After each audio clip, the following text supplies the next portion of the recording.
Au retour de la loi Ravalomanen, le blocage vient de la mouvance Ravalomanen, selon Pierre Tiranen.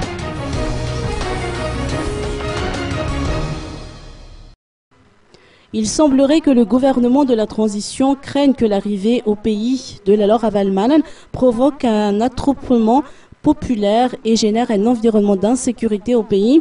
D'après les précisions apportées par Pierre Tiranen, membre de l'UDRC, le blocage vient en réalité de la mouvance Ravalomanen qui ne veut pas se conformer aux conditions imposées par le gouvernement. En fait, la mouvance veut politiser l'événement, a-t-il accusé, alors que ce ne serait pas juste vis-à-vis des survivants des tueries survenues en 2002. De son côté, la mouvance Ravalomanen réitère ses propos en soulignant que la loi Ravalomanen n'est impliquée ni de près ni de loin dans les affaires politiques.